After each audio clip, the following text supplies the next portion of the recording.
السلام علیکم ورحمۃ اللہ وبرکاتہ۔ Welcome to our YouTube channel. آج ہم سٹارٹ کریں گے سورہ البقرہ۔ الحمدللہ سورہ البقرہ کا پہلا لیسن ہے۔ سورہ الفاتحہ ہماری کمپلیٹ ہو چکی ہے۔ ترجمۃ القرآن کا دوسرا لیکچر سورہ البقرہ کا پہلا ہے۔ سب سے پہلے ہم دیکھیں گے البقرہ کا میننگ کیا ہے۔ البقرہ کا مطلب ہے گائے، بقرہ گائے کو کہتے ہیں عربک میں۔ اس کا نام بقرہ کیوں رکھا گیا؟ کیونکہ اس میں بنی اسرائیل کی گائے کا ذکر ہے، اس وجہ سے اس کا نام بقرہ رکھا گیا۔ ہر اس چیز کے ساتھ لگتا ہے عربی میں جو خاص ہوتی ہے، تو قرآن پاک تو پورے خاص ہے، اس میں ذکر کی جانے والی ہر چیز خاص ہے، اس وجہ سے اس کے ساتھ البقرہ اور ہر صورت کے ساتھ ہی ال لگا ہے۔ یہ عرش الہی میں سے ایک تحفہ ہے، اللہ تعالیٰ کا ایک تحفہ سورہ البقرہ ہے۔ تو سٹارٹ کرتے ہیں۔ نحمدہ ونصلی علی رسولہ الکریم، فاما بعد، اعوذ باللہ من الشیطان الرجیم، بسم اللہ الرحمن الرحیم۔ ربی اشرح لی صدری ویسر لی امری واحلل عقدۃ من لسانی یفقہوا قولی، ربی زدنی علما۔ سب سے پہلے آیت نمبر 1، الف لام میم۔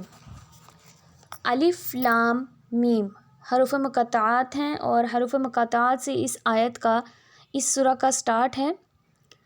29 صورتیں قرآن پاک کی ایسی ہیں جن کا سٹارٹ حروف مقطعات سے ہی ہوا ہے، اور اس کے معنی اللہ تعالیٰ کو ہی پتہ ہیں، ہم ان کے معنی نہیں جانتے۔ تو آیت نمبر 2، ذالکا یہ، الکتاب کتاب ہے، یعنی یہ وہ کتاب ہے، لا نہیں، ریبہ شک، فیہ اس میں، یہ وہ کتاب ہے جس میں کوئی شک نہیں، ہدن ہدایت ہے، للمتقین پرہیزگاروں کے لیے یا متقی لوگوں کے لیے، الذین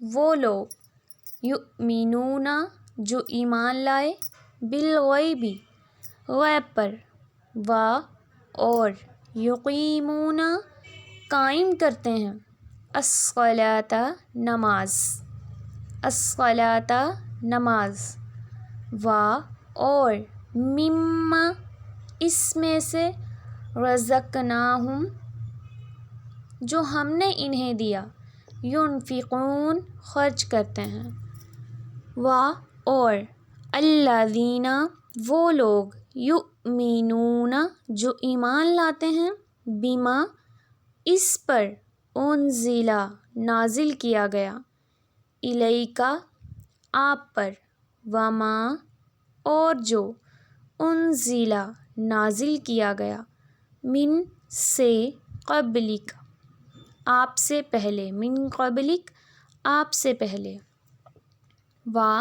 اور بالآخرۃ آخرت پر، ہم وہ، یوقنون یقین رکھتے ہیں۔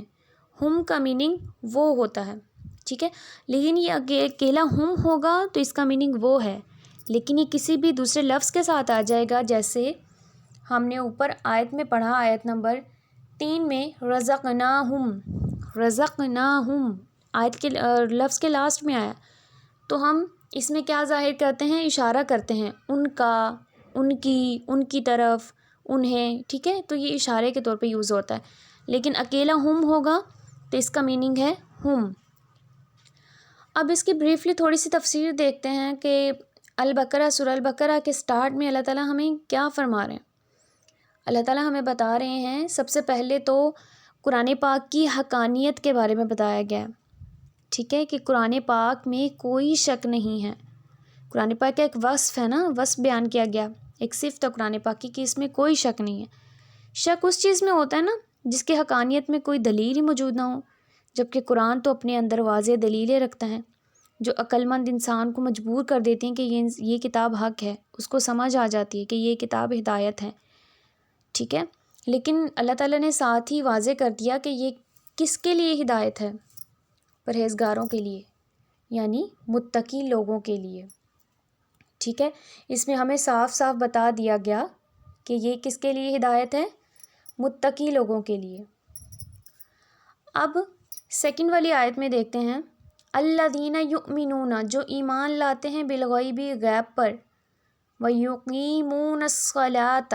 اب یہاں پہ کیا بیان کیا جا رہا ہے؟ یہاں پہ مومنوں کی صفات بیان کی جا رہی ہیں، ان لوگوں کی جو متقی ہیں۔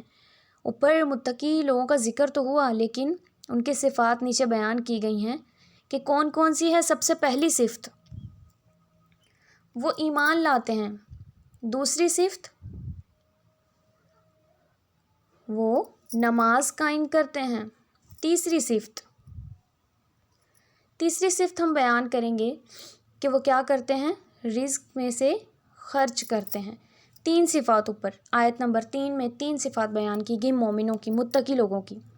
وہ لوگ جو ایمان لاتے ہیں غیب پر، یعنی اللہ تعالیٰ پر بن دیکھے ایمان لاتے ہیں، حالانکہ انہوں نے اللہ تعالیٰ کو دیکھا نہیں ہے، لیکن وہ پھر بھی مانتے ہیں کہ اللہ ایک ہے، اللہ ہی اس نظام کو چلا رہا ہے، سب کچھ مانتے ہیں، ٹھیک ہے۔ دوسری، وَيُقِيمُونَ الصَّلَاةَ، وہ جانتے ہیں کہ نماز فرض ہے، اگر وہ نماز میں کوتاہی کریں گے تو وہ پکڑے جائیں گے۔ ان کو پتہ ہے، متقی لوگوں کو پتہ ہوتا ہے کہ قیامت کے دن سب سے پہلے نماز کا حساب ہوگا۔ نماز ٹھیک نکلی تو آگے اگلا جو ہے حساب کتاب ہوگا۔ اگر نماز ہی ٹھیک نہ ہوئی، نماز میں ہی کمیاں رہ گئی، نماز میں کوتاہیاں ہوئیں، تو اگلا سٹیپ تو ہوگا ہی نہیں، ٹھیک ہے۔ تو یہ چیزیں انسان کی جو ہیں وہ انسان کو متقی بناتی ہیں، جو 3 اوپر صفات۔ نیکسٹ بھی ہم پڑھتے ہیں۔ اگلی صفت ہے تیسری، اور جو ہم نے انہیں رزق دیا وہ خرچ کرتے ہیں۔ جو رزق ہم نے انہیں دیا وہ خرچ کرتے ہیں۔ رزق کون سا انہیں دیا گیا؟ مال، دولت، یہ بھی رزق ہے، ٹھیک ہے۔ اور بھی بہت ساری چیزیں ہیں جو ہمیں رزق کی صورت میں ملی ہیں، لیکن یہاں پہ مال و دولت کی، کیونکہ اللہ تعالیٰ کی راہ میں کئی لوگ جو ہیں وہ دولت تو جمع کرتے لیکن خرچ نہیں کرتے، ٹھیک ہے۔ تو یہاں پہ مومنوں کی کیا صفت ہے؟ متقی لوگوں کی، کہ وہ رزق بھی خرچ کرتے ہیں، صرف اپنے لیے ہی مال جمع نہیں کرتے۔ ایکچولی میں جو متقی لوگوں کا، متقی تقویٰ سے، اس کا روٹ ورڈ تقویٰ ہے، تقویٰ سے لفظ نکلا ہے نا، تو تقویٰ کا مطلب ہوتا ہے نفس کو خوف کی چیز سے بچانا ہے، یعنی جن کاموں سے بھی اللہ تعالیٰ نے روکا ہے وہ کام نہیں کرنے، اور اپنے نفس کو ہر برے کام سے بچانا، یہ تقویٰ ہے۔ تو بزرگان دین نے یہ بھی فرمایا ہے، تقویٰ یہ ہے کہ میرا خدا تجھے وہاں نہ پائے جہاں اس نے منع کیا ہے، ٹھیک ہے۔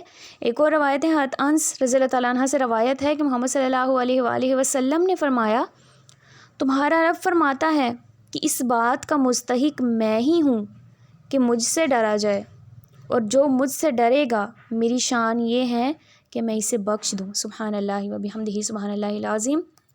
دیکھیں کتنی بڑی بات ہے کہ جو اللہ تعالیٰ سے ڈرتا ہے تو اللہ تعالیٰ کہتے ہیں میری شان یہ ہے کہ میں اس کو بخش دیتا ہوں۔ تو انشاءاللہ ہم نے بھی متقی بننا ہے۔ نیکسٹ اس کی پڑھتے ہیں آیت نمبر 4 کہ اگلی کیا بیان کی گئی؟ والذین یؤمنون، کہ جو کیا کرتے ہیں؟ ایمان لاتے ہیں اس چیز پر جو ان پہ نازل کیا گیا۔ کیا نازل کیا گیا ہم پہ؟ قرآن پاک، ہم پہ قرآن پاک نازل کیا گیا۔ لیکن متقی لوگ صرف قرآن پہ ایمان نہیں لاتے، بلکہ ہر اس چیز پہ ایمان لاتے جو اللہ تعالیٰ کی طرف سے اتری۔ اب اللہ تعالیٰ کی طرف سے کیا اترا؟ پچھلے انبیاء پر جو صحیفے، جو کتابیں، انجیل، زبور جو بھی اتری ہیں ان پر بھی ایمان رکھتے ہیں، حالانکہ وہ چیزیں جو ہے وہ ہو چکی ہیں، پرانی ہو چکی ہیں، ان میں بہت ساری تبدیلیاں لوگوں نے کر دی ہیں، لیکن چونکہ قرآن پاک میں ان کا ذکر ہے، اس وجہ سے ہم ان چیزوں پر ایمان رکھتے ہیں کہ وہ بھی اللہ تعالیٰ کی طرف سے ہی تھیں، وہ بنی بنائی نہیں تھیں۔ ہاں اب ایسا ہو چکا ہے، اب آپ توریت کو دیکھیں یا انجیل کو دیکھیں گے کہیں پہ، تو وہ ان میں کچھ چینجنگز آ گئیں، لوگوں نے خود سے ان کا بنا لیا سارے کہ یہ ایسے نہیں ایسے، اپنے مطابق انہوں نے کر لیا۔ لیکن قرآن پاک میں ایسی کوئی چینجنگ نہیں آ سکتی، کیونکہ اللہ تعالیٰ نے اس کی حفاظت کا ذمہ خود لیا ہوا ہے، ٹھیک ہے۔ تو متقی لوگ ایمان رکھتے ہیں۔ نیکسٹ جو لاسٹ ہے آیت نمبر 4 میں کہ وہ آخرت پر یقین رکھتے ہیں۔ آپ کو پتہ ہے جو لوگ کافر تھے وہ عقیدہ آخرت کے منکر تھے، وہ آخرت پر یقین نہیں رکھتے تھے۔ تو آخرت پر یقین نہ رکھنا بھی کفر میں آتا ہے، ٹھیک ہے، کیونکہ ہمارے عقائد ہی ٹھیک نہیں ہوں گے تو ہم مسلمان مکمل، ہمارا ایمان مکمل نہیں ہوتا۔ تو آخرت پر یقین رکھنا بہت ضروری ہوتا ہے، اور یہ متقی لوگوں کی ایک صفت ہے۔ تو جس بھی انسان میں یہ ساری صفات پائی جاتی ہیں وہ متقی کہلانے کا مستحق ہوتا ہے. ٹھیک ہے، تو آج کا ہمارا لیسن یہی تھا. امید ہے آپ لوگوں کو سمجھ آ گئی ہوگی. انشاءاللہ نیکسٹ لیسن کل پڑھیں گے. تب تک کے لیے اللہ حافظ.